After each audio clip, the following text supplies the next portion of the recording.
काफ़ी ज़्यादा यूनिक किस्म की सीरीज़ है और इसका नाम है मैं क्या कर सकता हूँ, मैं कर ही क्या सकता हूँ। जो लोग भी किसी मुश्किल या आजमाइश या खौफ की सूरत हाल से गुज़रते हैं तो उनका ये ख़्याल या दिलचस्पी इस बात में होती है, जो लोग सच्चाई के साथ इस्लाह की नीयत रखते हैं, वो लोग ये चाहते हैं कि यार हम क्या करें, हम इसे क्या सबक सीखें और अब हमें क्या करना है। तो मेरा नहीं ख़्याल कि इन छोटे-छोटे जिन मौज़ूआत को मैं एड्रेस कर रही हूँ, उनको टॉपिक बना के मैंने कहीं कभी सुना हो कि जी ये इन लोगों को ये बातें कही जा रही हैं, या इतने छोटे-छोटे स्टेप्स किसी को गाइड किए जा रहे हैं या बताए जा रहे हैं, जिसके बाद मेरा ख़्याल है कि क्लियरली पता चल जाएगा कि कुछ फ़ितरत के और कुछ खुदाई अहकामात के, कुछ अल्लाह ताला की पसंद के और कुछ यूनिवर्सल प्रिंसिपल्स के और अक़ल के मुताबिक कुछ ऐसे रिस्पॉन्सेज़ हैं, जो आपको लाज़मी तौर पर सरअंजाम देने चाहिए। तो उस तरह के कुछ गाइडलाइंस, कुछ बातें, छोटी-छोटी टिप्स जिनको हम डिस्कस करेंगे। अच्छा, लेकिन ये बात सच है कि मैंने ये कहीं इस तरह की बातें नहीं सुनी, बावजूद इसके कि मैं इतना सुनने और तालीमी सिलसिले में रहने के।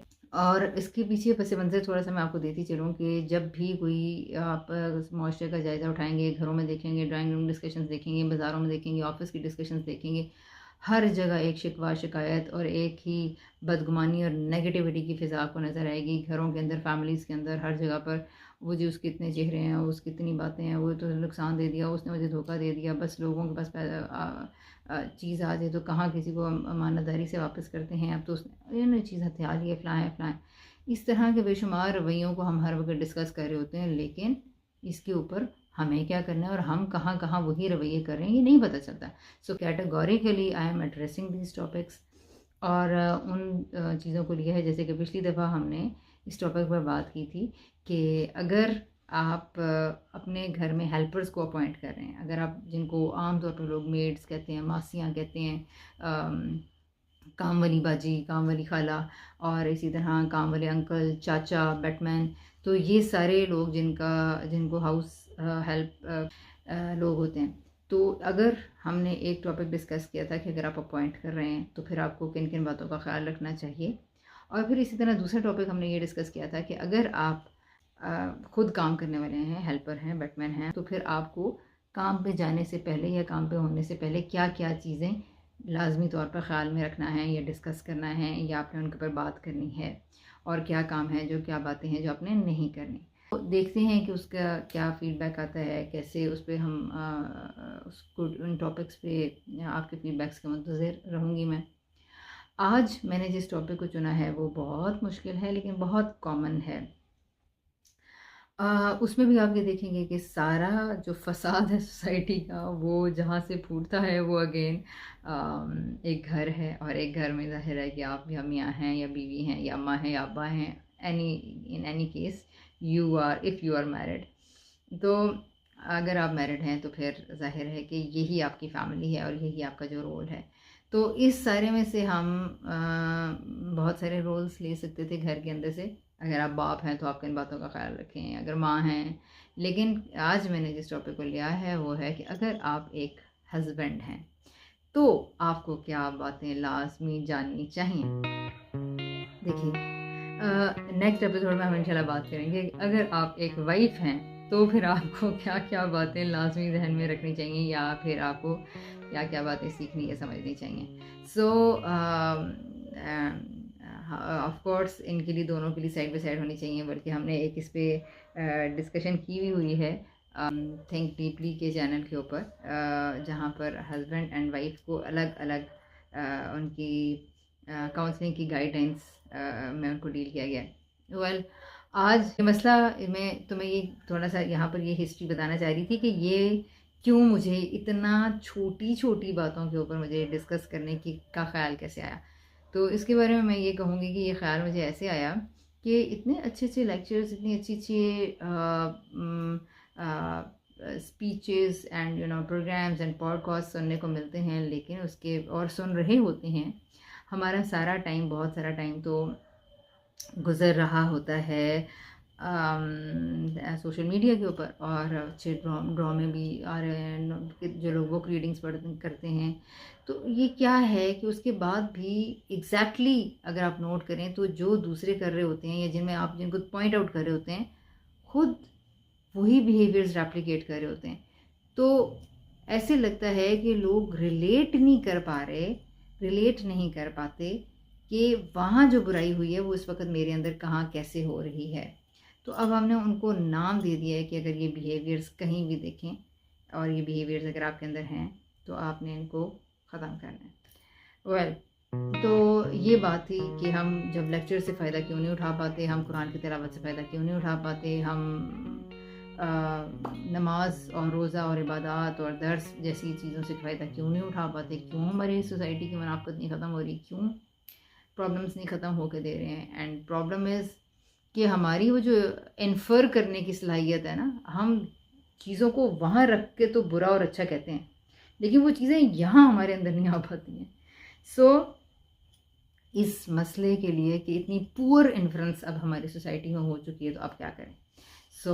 इसका इलाज करने के लिए कुछ जो सीरीज़ है जो मैंने प्लान की है, मैं क्या कर सकता हूँ के नाम से। वेल, तो जी, अगर आप एक हस्बैंड हैं, तो आज का टॉपिक है अगर आप एक हस्बैंड हैं। फर्स्ट ऑफ ऑल, अगर आपको हस्बैंड बनना है तो फिर लाजमी तौर पर जिन बातों का ख्याल रखना है, सबसे पहले आप ये देखें कि अपनी एक्सपेक्टेशंस क्लियरली लेके रख लें कि आपको अपनी बीवी में क्या क्या खुसूसियात चाहिए। आपको अपनी शरीक हयात के लिए क्या एक्सपेक्टेशंस हैं कि वो घर में किस तरह का बिहेवियर परफॉर्म करे। कुछ कंडक्ट्स आप वहाँ से लिख लीजिए। आपको एजुकेशन, अखलाक, ब्यूटी, घर, हसब नसब, पैसा, वैल्यूज़, क्या चीज़ सबसे ज़्यादा मैटर करती है, तरतीब से उनको अपने पास लिख लीजिए। और फिर उसके बाद दूसरा काम, ये तो आपकी प्रायोरिटीज़ हो गई अपने फ्यूचर पार्टनर के हिसाब से। जब आप ये लिख लेंगे तो दूसरी चीज़ जो आपने देखनी है कि कोई सादा कोई लिस्ट है या क्या है, इसके बारे में मुझे पता भी है, क्योंकि जितनी भी आप लिस्टें बना लेंगे नैनी के, जब शादी हो जाएगी तो उसके बाद आपको पता ही नहीं चलेगा, आपकी ऐसी मत बजेगी कि आपने अगर भड्डा फसाद करना है तो आपने करना है। आप भूल जाएंगे कि मैंने अपनी बीवी में ये चाहा था। नहीं हो सकता है उसने जो आपने जो चाहा वो बस आपने सोचा हो कि जी मेरी बीवी फॉर एग्जांपल क्रिटिकल थिंकिंग करती है और मेरे बच्चों को इतने तरह से परवरिश करे। तो जब वो ऐसा करेगी तो आपको बहुत बुरा लगेगा, क्योंकि इसमें से बहुत सारी चीज़ें ज़ाहिर है कि आपकी पॉलिसीज़ के भी खिलाफ जा सकती हैं। हो सकता है कुछ चीज़ें आपकी तरबियत के अगेंस्ट हों। उस टाइम पर गुस्से को काबू करना, मसाइल को समोना बड़ा मुश्किल काम हो जाता है। थोड़ा सा फोर्स ही करने की कोशिश करें हालात को। अगर आपने लिस्ट बना ली है तो आपको अगला काम ये करना है कि अपने दाएं बाएं आगे पीछे सोशल मीडिया पे, जहाँ भी यूनिवर्सिटी में, कॉलेज में, कपल्स को नोट करना शुरू करें। अपने ताई ताई को, अपने चाचा चाची को, अपने अम्मा अब्बा को, अपने बहन और बहनोई को, अपने खाला और खालू को, रिलेशनशिप्स को नोट करना शुरू करें और लिस्ट बनाते जाइए क्या बिहेवियर्स किस किस्म के अच्छे लग रहे हैं, और ये बिहेवियर, ये जो मुझे चाहिए था ये फ़लाँ के अंदर है, तो देखिए और उनसे डिस्कस कीजिए कि इसके कॉन्सिक्वेंसेस क्या होते हैं। फॉर एग्ज़ाम्पल, अगर आपको एक बिल्कुल भोली भाली और मासूम सी, इसको मैं एक्सप्लेन करती हूँ कि क्या है। अगर आपको मासूम सी मतलब जिसके मुंह में कोई ज़ुबान ना हो, जो अपना अलग जहन ना रखती हो, जो अलग से सोचती ना हो, जो आपके कहे पे अमल करे, जो आपकी हर बात सुने, आपकी हर बात के ऊपर अताअत करे, फर्माबरदार बीवी का जिसको कैटेगराइज किया जाता है। ये अलग बात है कि फर्माबरदार बीवी कौन होती है, but right now I am talking about your expectation. If it is like this, then आपको क्या करना है कि आपने ऐसी ख़वातीन को देखना है कि आपकी चचा ताई मामी खाला टीचर में से कौन ऐसी अताअत गुजार फर्माबरदार चुप कुछ ना बोलने वाली, कुछ ना कहने वाली खातून जो है वो कहाँ है, कैसी है, और वो जैसी है उनके घर का माहौल कैसा है, और प्लस जिस टाइप की ऑफ आप जिस टाइप ऑफ स्पाउस को आप एक्सपेक्ट करते हैं वो आपको सोसाइटी में हर जगह कहीं ना कहीं मिलेंगे। अगर आपको एक कॉन्फिडेंट वाइफ चाहिए, इंडिपेंडेंट थिंकिंग वाली वाइफ चाहिए, आपको बिल्कुल बात मानने वाली वाइफ चाहिए जो किसी भी किस्म की बात पे झगड़ा या मेस क्रिएट ना करे, ऐसी जो आपकी हर तरह की बात माने, जो बहुत ज़्यादा पढ़ी लिखी हो, बहुत ज़्यादा पढ़ी लिखी ना हो, बहुत ज़्यादा मॉडर्न हो या ना हो, जॉब करती हो या ना हो, जिस किस्म का भी आपको अपना पार्टनर के अंदर जिस किस्म की भी एक्सपेक्टेशंस आपको अपने पार्टनर के लिए लेकर हैं, उस तरह के रिलेशनशिप्स रखने वाली जो लोग हैं आपके रिलेटिव्स में, तमाम वो लोग जहाँ पर इस तरह की आपको अपने रिलेटिव्स में भाभी, मामी, खाला जो भी हैं वो नज़र आती हैं, तो आप उस फैमिली का रिलेशनशिप्स देखिए और प्लस वहाँ पर देखिए कि वहाँ बच्चों का, घर का माहौल कैसा है, और ये कि उस घर के अंदर की जो फ़िज़ा है वो आपको कितनी पसंद आ रही है, और आपको क्या कुछ चीज़ें ऐसी लग रही हैं कि जो ठीक हैं, ये ठीक नहीं हैं, और आइडियल हैं, ये आइडियल नहीं हैं। और फिर देखिए कि क्या ऐसी चीज़ें ही आप अपने विजन के अंदर देखना चाहते हैं।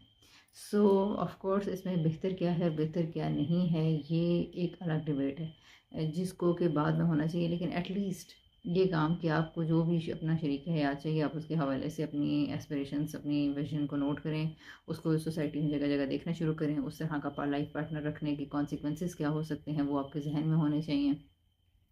प्लस आप अपने इर्द गिर्द के लोगों से इस टॉपिक पर ज़रूर डिस्कशन करें।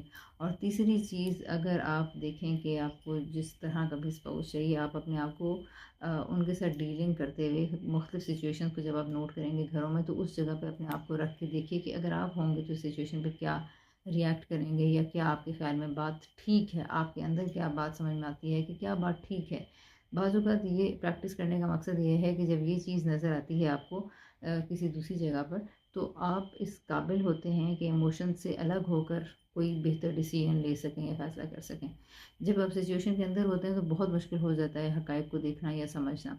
उस सूरत में फिर बहुत ही लिमिटेड सी ऑप्शंस रह जाती हैं इंसान के पास। लेकिन अगर आप दूसरों के प्रॉब्लम्स को देख रहे हों, तो आप बेहतर तौर पर डिसाइड कर सकते हैं। सो ये बहुत ही बेसिक और बहुत ही पहला स्टेप है, बहुत ही बेसिक और पहला स्टेप है जो आप अपने स्पाउस सिलेक्शन के लिए कर सकते हैं। अब आप सोचेंगे कि ये 2-3 काम करने से आप मुल्क और कौम के लिए क्या कर सकते हैं या क्या कर रहे हैं, इस पे क्या फ़र्क पड़ेगा। देखें, कौम चंद अफराद से मिलकर अफराद का मजमूआ है, और अफराद जहाँ से जन्म लेते हैं वो एक घराना है, और घर के माहौल का दारोमदार है मियाँ बीवी पर। और अगर वहाँ का जो लड़का है, जो शोहर है, वही गाफिल है, उसको ही कुछ पता नहीं है, अम्मा अब्बा शादी करवा दें तो कर ले, ना कराएं तो ना पता हो, नहीं करनी, और डिले कर रहे हैं तो डिले करता जा रहा है, और अगर जल्दी करने के लिए कह रहे हैं तो जल्दी उसने हामी भर ली है। इसका मतलब है कि अपना कोई थिंकिंग प्रोसेस डेवलप ही नहीं हुआ। अच्छा, फिर इसी तरह अच्छा किसी भी लड़की से आप उठा कर शादी कर लें, और आपको ये पता ही नहीं था कि मेरी चॉइस क्या है, किस तरह की लड़की मैं चाहता हूँ, तो शादी के दूसरे दिन ही तो सब चॉइसेस पता चल जाती हैं। तो why not this thing before the time. तो ये चीज़ है कि वक्त आने से पहले एक चीज़ की तैयारी करें। मियाँ बीवी के झगड़े आपको मालूम होना चाहिए कि औलादों को बहुत बुरी तरह मुतासर करते हैं। लिहाजा अगर आप इस माशरे को कोई बेहतर नस्ल देना चाहते हैं, बेहतर अफराद देना चाहते हैं, तो पहला काम आपको शादी करने से पहले यही करना होगा, अगर आप इस फेज़ के अंदर हैं, तो कि आप ये अपनी तैयारी शुरू करें, सोचना शुरू करें, ढूंढना शुरू करें, अपनी विज़न को डेवलप करना शुरू करें। अगर बड़े विजन्स नहीं डेवलप हो रहे, तो बस सिर्फ इतना कि आपका स्पाउस के हवाले से क्या एक्सपेक्टेशंस हैं। ये ज़रूरी काम अगर आपने ना किया तो आपको बहुत अच्छी बेगम भी मिल जाएगी और आपको पता ही नहीं चलेगा। आप दूसरों को ही देखते रह जाएंगे कि उसको देखो, उसको देखो। तो define your on need first. सबसे पहले अपनी चीज़ों को, अपनी चॉइसेस को, अपनी चीज़ों को जानिए, अपने आप को जानिए, अपनी नीड्स को जानिए, और अपनी एक्सपेक्टेशंस उसके मुताबिक बनाइए। फिर उन एक्सपेक्टेशंस को दूसरी फैमिली तक या लड़की तक कन्वे कीजिए, सो दैट जब आप इस रिश्ते में बंधें तो आप इसके लिए प्रिपेयर हों, आपका सोचने समझने का प्रोसेस मुकम्मल हुआ हो, और आप बेहतर तरीके से अपनी फैमिली को लेकर चल सकें। ये वो बेहतरीन काम है जो आप अपने माशरे के लिए कर सकते हैं। इस काम ये चाहिए चंद काम सिर्फ इब्तिदा हैं। जब आप इतने काम कर लेंगे तो आप हमें कमेंट कर दीजिएगा, हम इसके बाद आगे बता सकते हैं कि आगे क्या क्या बेहतर काम हो सकते हैं। लेकिन बहरहाल ये वो पहला काम है। इसी तरह अगर लड़कियां हैं तो वो क्या कर सकती हैं, अगर वो शादी करने की ख्वाहिशमंद हैं और उनको अपने लिए आजकल सिर्फ ये आजकल वो फारिग हैं और आजकल सिर्फ उनकी शादी की तैयारियां हो रही हैं और लड़का ढूंढा जा रहा है, तो आप क्या कर सकते हैं इस मुल्क के लिए, अपनी ज़ात के लिए, अपनी कौम के लिए। आप सेम वे आपको भी सबसे पहले अपनी प्रेफरेंसेस और अपनी नीड्स को डिसाइड करना है। शादी के हवाले से, शादी के बाद की ज़िंदगी के हवाले से अपना विजन लिखिए। आपको कैसा हस्बैंड चाहिए, वो जो स्ट्रिक्ट हो, पावरफुल हो, रूड हो, नर्म हो, पोलाइट हो, सख्त हो, कैसा हो। तो ऐसा मिलेगा या नहीं मिलेगा, ये एक अलग डिबेट है, ये एक अलग मसला है। लेकिन आपको एटलीस्ट पता होना चाहिए कि आपकी क्वालिटीज़ क्या हैं। इसका फ़ायदा क्या होगा कि आप ये फहरिस्त कि आपको लड़के के अंदर क्या क्या खसूसियात चाहिए। मसलन आज मेरी मुलाकात हुई किसी से और मैंने कहा कि क्या आपकी एक्सपेक्टेशंस हैं शादी के हवाले से। तो उन्होंने अपनी ज़िंदगी के हवाले से कुछ कंस्ट्रेंट्स का जिक्र किया कि ये चीज़ें हैं जो कि अगर वो ये लड़का कर सके तो फिर मैं शादी उससे कर लूँगी, तो इससे ये होता है कि बड़ा क्लियर विजन आपका होना चाहिए। बाज़ वक़्त हमारी एक्सपेक्टेशंस कुछ और होती हैं, हम चाह कुछ और ही होते हैं, और हमारी ज़िंदगी जिस डगर पे खड़ी होती है उसके तकाज़े बिल्कुल कुछ और होते हैं। सो ये एक बहुत अहम तरीन काम है जो करने का है लड़के और लड़कियों के हवाले से। और दूसरे से फ़ायदा ये होगा कि आप उस चीज़ में फ़र्क कर सकेंगे कि ये चीज़ें तो आपको नहीं चाहिए। फॉर एग्ज़ाम्पल बाज़ लोगों की ये ख्वाहिश होती है कि लड़का बहुत अमीर हो, दौलतमंद हो, बहुत ज़्यादा कमाता हो, उसका घर बहुत बड़ा हो, उसकी कोई बहनें ना हों, और उसकी सास भी ना हो, या फिर हो तो पता नहीं सास हो तो फिर या तो अच्छी हो, या तो पता नहीं, या फिर इस तरह की चीज़ों को लेके इसी तरह और बहुत सारी होती हैं। फिर कुछ की ये होता है कि जी लड़का गुड लुकिंग हो, हैंडसम हो। तो अब अगर आपको यही चाहिए था तो फिर आप गुड लुकिंग हैंडसम लड़के के साथ ये जहन में रखिएगा कि वो मगरूर भी हो सकता है, वो खुद पसंद भी हो सकता है, हनीमून भी हो सकता है, वो अपनी तस्वीरें बनाना चाहिए और उसको आपकी कोई तारीफ़ करना याद ना आए, क्योंकि आपको गुड लुकिंग लड़का चाहिए था। गुड लुकिंग लड़के और स्मार्ट लड़के एंड टॉल लड़के बाज़ अपनी जोम में और अपनी ड्रेसिंग में और अपनी खूबसूरती में इतने गुम होते हैं कि they don't care about their spouse. तो वहाँ पर अब लड़की का ये एक्सपेक्ट करना कि जी अब वो मेरी तारीफ़ें करे और वो मुझे पसंद करे, और नहीं, तो फिर ये ऐसा नहीं है। यहाँ पर फिर प्रॉब्लम्स आ जाते हैं, फिर हम साइकोलॉजिकल प्रॉब्लम ढूंढते रहते हैं कि तो नार्सिसिस्टिक टेंडेंसीज़ हैं।